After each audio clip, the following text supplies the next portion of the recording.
always get asked about two specific people in prison. And those people are always what happens to sex offenders and what happens to homosexuals.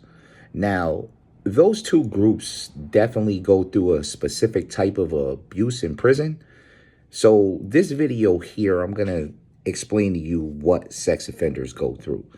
Now, a lot of times when I was in prison, because things have changed, I've heard that they're a protected class now. You can't do nothing to them. If you do something to them, it's like an upgraded charge. Like you get all this bunch of years for even touching one of them, which is crazy that you have all these rules to protect sex offenders in prison, but you don't have any rules to stop these racist gangs in all these other prisons.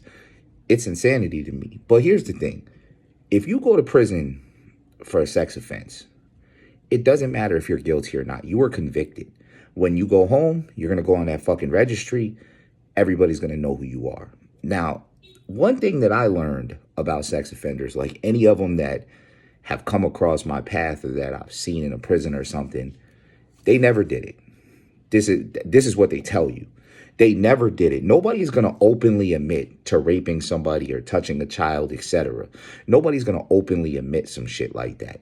So I did run into guys who had rape charges. Now, rape charges, I met guys who were in the prison system that were saying they weren't guilty, even though they were convicted. I actually know a guy who isn't guilty who was convicted.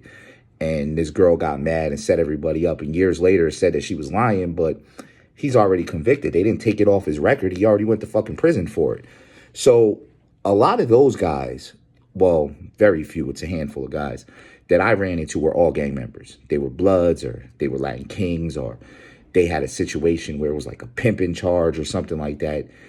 And they were fine because they had the gangs backing them. And it's fucked up to say, but a lot of the gangs don't really care about a charge if it's a rape charge or something unless it's a child. Because the reality is a lot of women lie about those things, but maybe some of the guys were actually guilty of that. Maybe they're sexual deviants and they do evil things like that, etc. I don't believe in none of that shit. I wouldn't let nobody in my set or around me that was in that, but I don't control the other gangs. And the reality is nobody's going to go to war with a whole gang to get the one guy who was a rapist. Now, as far as raping children, I've never seen one of those guys in population. I know that there's a specific prison that they go to. I think it was, at the time, it was Gowanda. And you go to that prison. I don't know where it is because I've never been in that hub. A hub is like different prisons that are surrounding it. I was never in the Gowanda hub, so I don't know where that is.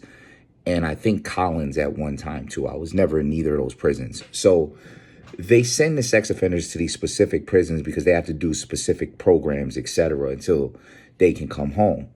So they're treated almost specially. Like they get time off for doing these programs. They get protected by the police. The police are not going to let you do nothing to them, which makes sense because if you do something to one of these sex offenders, their family's still going to sue the jail. And if the police stand there and don't do nothing about it, there's going to be a lawsuit against the jail.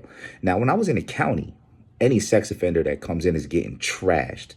It's getting beat the fuck up, chased off the tier. I don't give a fuck who you are. If you got a sex offense, you getting beat up and ran off the tier. That shit, you're county jail, people don't care. You're not making it.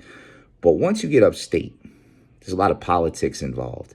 And I know there's a lot of politics in other states, etc. If somebody's part of a gang and that gang has power and they're protecting that individual, you're not really going to be able to do nothing to that individual. Now, guys who don't have the backing of a gang set, yeah, they're going to get beat up. They're going to get ran out. But I have seen guys in the prison system who had these type of charges who didn't get beat up and ran out because they had the backings of gangs. They were specifically tough motherfuckers themselves.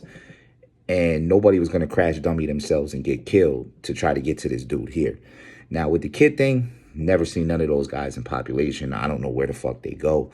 I've also never seen a cop or a correctional officer or any of those people in population. So I'm pretty sure they have specific jails where they can go to. But if you're a sex offender in prison, you're going to have a hard time before you even get to the prison. You're going to get beat the fuck up. Personally, I think they should be all wiped out and taken off the face of this earth. Whether it's a child or a grown woman, or all rapists and child molesters should be brought outside and shot in the street. But there's laws in place that if we were to do them type of things, we would be the ones in prison and we would be looked at as the bad guys. It's the society we live in.